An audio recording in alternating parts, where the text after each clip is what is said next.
প্রিয় দর্শক, আমার সামনে যিনি দাঁড়িয়ে আছেন এবং খোলা বিলের মাঝখানে নিকটে যে খামারটি দেখছেন, এই খামারটি ভাই এখানে হাঁস পালন করে থাকে খোলা বিলের মাঝে। উনি খোলা বিলের মাঝে কীভাবে হাঁস পালন করে থাকে এবং কেন হাঁস পালন করে খাবারে আসলেন এবং হাঁস পালন করে তিনি কী পরিমাণ লাভবান হতে পারছেন, এই কথাগুলো শুনবো ওনার কাছ থেকে। আর বিশেষ করে একটা কথা না বললে না, হাঁসের যে সমস্ত সমস্যা হয়ে থাকে এবং এর সমস্যা কীভাবে সমাধান করেন এই খামারি, এবং এই সমস্যা করতে গেলে কী কী মেডিসিন ব্যবহার করতে হয় সেই কথাগুলো শুনবো খামারির কাছ থেকে। তো প্রিয় দর্শক, কথা না বাড়ি শুরু করি আজকের প্রতিবেদন।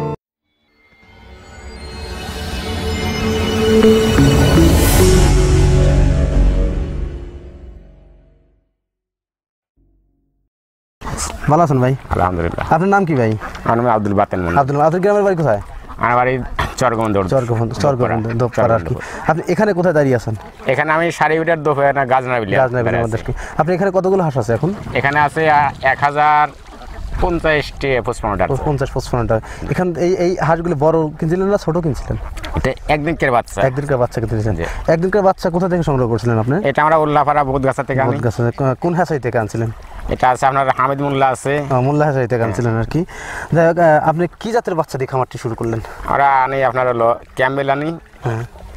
ধরেন যে আমরা ঝিনুক আনি না, ঝিনুক আনলে হয় যখন এক একটা দল যখন আমরা সংগ্রহ করি তখন আমরা যে ক্যামেলটা আমাদের কাছে ভালো লাগে, যার জন্য আমরা ক্যামেলটা আনি।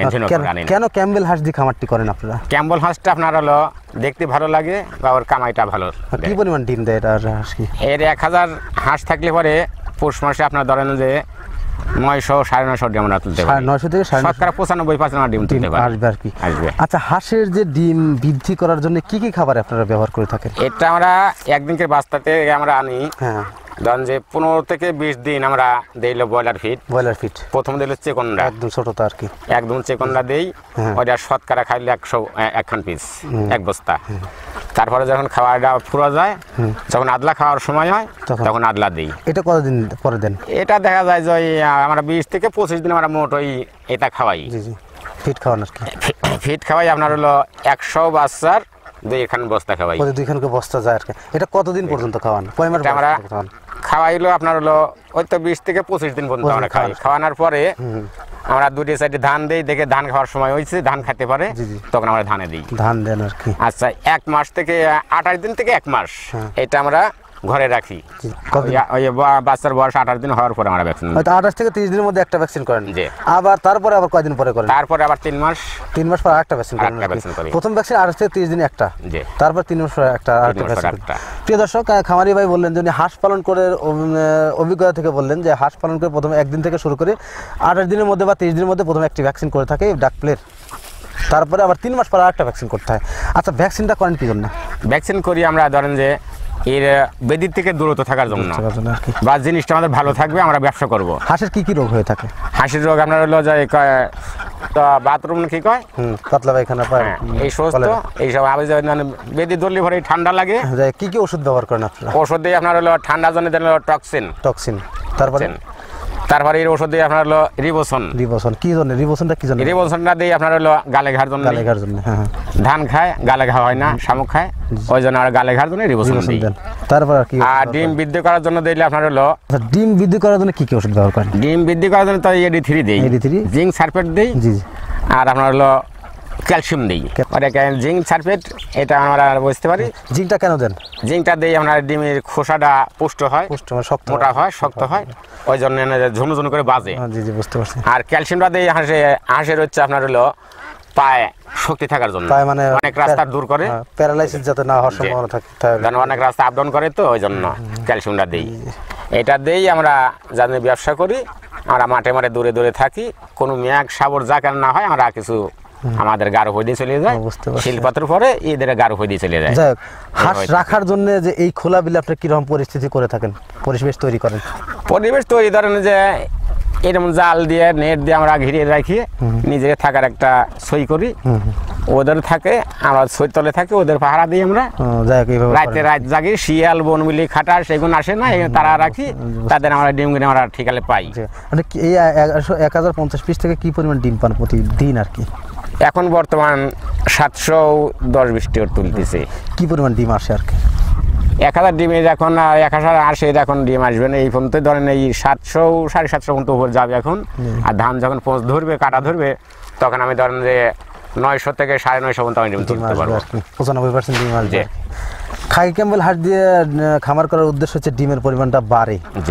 খাকি ক্যাম্বেল হাঁস ডিম প্রচুর পরিমাণ ডিম দেয়, এই জন্য মানুষ খাকি ক্যাম্বেল দিয়ে হাঁস দিয়ে খামারটি করেন। আপনিও করছেন আর করছি। আপনি কার পরামর্শ দিতে হাঁসের খামারে আসলেন? এটা আমি কারো পরামর্শ নিই না, বা আমার এলাকায় এইসব খামার দেখিয়ে অনেক তার খামারে নিজে খাটিছি, নিজে চাকর খাটি, খামারে রাখাল ছিলেন আর খাটিছি, তার খামারের যা রাখাল থাকে তা নিজেই যা এটা প্রশিক্ষণ নিছি, প্রশিক্ষণ নিয়ে যে কিভাবে খাওয়ানো লাগে সব কিছু দেখেছি, শিখেছি, শিখে সারি এখন বর্তমান নিজেই আমি বাচ্চা আইনি, নিজেই আমি খামার করতে পারি। বুঝতে পারছি আর কি, মানে ওষুধপাতি যাই লাগুক আমি এদের অন্য কারো কাছে যাইনি, আমি ডাক্তারের কাছে যাই, এটা নাম বলি দিয়ে দেয়। প্রিয় দর্শক, খামারি ভাই বললেন যে উনি হাঁস পালন করার অভিজ্ঞতা উনি পরের বাড়িতে মানে অন্যের বাড়িতে রাখাল হাঁসের খামারের সাথে রাখাল ছিলেন, হাঁস পালন করার সাথে জড়িত ছিলেন, ওইগুলো দেখতে দেখতে উনি এখন নিজেই খামারের মালিক। ওনার এখানে এখন 1050 পিস হাঁস আছে, যা থেকে প্রতিদিন ডিম দেয় 700 পিস। তো 700 পিস ডিম মাসে প্রতিদিন 7000টার মতো ডিম বিক্রি করেন এই খামারি। তো প্রতিদিন 7000টা ডিম বিক্রি করার পরে আপনি কি পরিমাণ খরচ হয় হাঁসের পাশে? এখন খরচ এখন মুখে মুখে বাঁচবে, বুঝছেন, এখন আমাদের লাভ হবে না। এখন প্রতিদিন 3 মণ ধান লাগতেছে, 3টে লোক আছে, 3টে লোকের বেতন 40,000 টাকা দেওয়া লাগে। এখন আর মুখে মুখে আছে, এখন আমাদের কোনো লাভ হবে না। এদের লাভ আমরা পাবো ধান কাটা যখন শুরু করবি, তখন আমি লাভ পাবো, ধরেন যে তখন আমার অন্য কোনো কেনা লাগতেছে না। কি পরিমাণ আয় হবে প্রতি মাসে? তখন আমি মাসে কোমর পক্ষেও আমি 1,70,80,000 কি 2 লাখ টাকা মানে আমার হাঁস প্রতি মাসে 2 লাখ টাকা ডিমের বেতন আর বেশি পাবো। এখন ডিমের দাম কম, আমরা ডিমের দাম 1100-1200 পর্যন্ত বিক্রি করছি, এখন আমাদের সেটা নাই, এখন বাজারে 8 থেকে 850 টাকা দাম কমে গেছে। ওই সময় দামটাও বেশি পাবেন, বেশি পাবো। তো প্রথম মোটামুটি আপনাকে বলতেছেন 1050 পিস হাঁস থেকে প্রতি মাসে তাও 1,70,000 থেকে 1,80,000 টাকা আয় করবেন। একটা সিজন আসবে, সেই সিজনটা যখন ধান কাটবে সেই এটাই আমাদের সিজন। প্রিয় দর্শক, আশাতেই মানুষ বাসা বাঁধে, এই কথাটাই বললেন আমাদের খামারি। উনি বড় আশা করে আছেন যে সামনে ধান কাটবে, তখন ধান খাবে আর এক্সট্রা খাবারটা লাগবে না, আর তখন তার এই 1050 পিস হাঁস থেকে 1,70,000 থেকে 1,80,000 টাকা আয় থাকে পার মান্থ। এই কথাটাই বললেন। হাঁস পালন করার অভিজ্ঞতা কতদিন কার আপনার?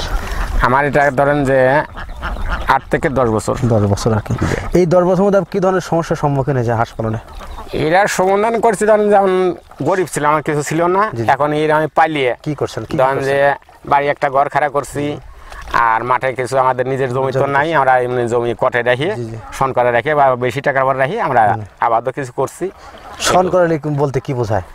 এটা ধরেন যে আমরা টাকা দিছেন আর কি, যে আমি একবারে 1 লাখ ফেরত, ও মানে ফেরত যোগ্যতে, ঠিক আছে, বুঝতে পারছি। 3-4 লাখ টাকার জমি রেখা আছে। জি। এই হাঁস পালন করে আপনি 3-4 লাখ টাকা জমি রাখছেন এবং ঘর করছেন, সব মিলিয়ে করছেন। আপনার পরিবারের সদস্য কতজন? 4 জন। ছেলে মেয়ে দিয়ে তারা কি করে? ছেলে ছোট, কেবল 6-এ পড়তেছে, মেয়ে বাবাটা বিয়ে দিচ্ছি, মেয়ে যেটা পড়তেছে। জি, বুঝতে পারছি। তো সব মিলে আলহামদুলিল্লাহ খুব ভালো আছেন, আল্লাহ খুব ভালো রাখছে।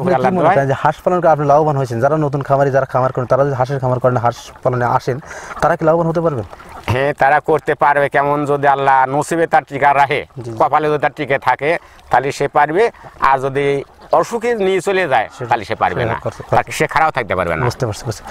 প্রিয় দর্শক, খামারি ভাই বললেন যে হাঁস পালন করে বিভিন্ন প্রতিযোগিতার সাথে জীবনযাপন করতে হয় বা জীবন সংগ্রাম করতে হয়, সংগ্রামের মাঝে জীবিকা নির্মাণ করতে হবে।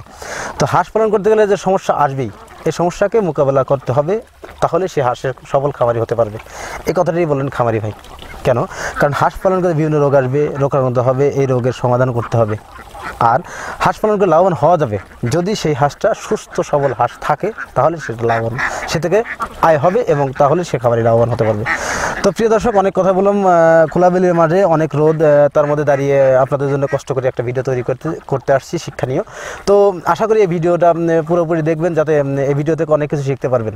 বুঝতে পারছি আপনারা আবদ্ধ অবস্থায় হাঁস পালন তো বেশি পছন্দ করেন না খোলা অবস্থায় বলে হাঁস পালন করে পছন্দ করেন? আমাদের এই খোলা অবস্থায় আমাদের পছন্দ বেশি হয়।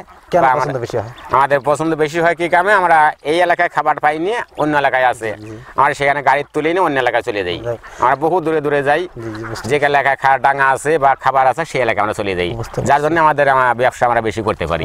আচ্ছা, আপনি কি মনে হয় আবদ্ধ অবস্থা হাঁস যদি পালন করে সেক্ষেত্রে কি লাভবান হওয়া যায়? হ্যাঁ, লাভবান না, আবদ্ধ লাভবান হবে না, কারণ ওই আপনার মাচাল করিয়ে পুকুরে আটকা রাখিয়ে খাবার দিবেন, ওটা কোনো ব্যবসা করতে পারবেন না, ব্যবসা দিবেন না, লস হয়ে যাবে, ও যা খাবে খাইই যাবে।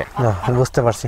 প্রিয় দর্শক, খামারি ভাই বললেন যে হাঁস পালন করে কোনো ব্যক্তি যদি লাভবান হতে চায় তাহলে তার আবদ্ধ অবস্থায় না, খোলা অবস্থায় হাঁস পালন করতে হবে, তাহলে সে লাভবান হতে পারবে। কারণ আবদ্ধ অবস্থায় খরচের পরিমাণটা প্রচুর, কেননা হাঁস প্রচুর পরিমাণ খাবার খায়।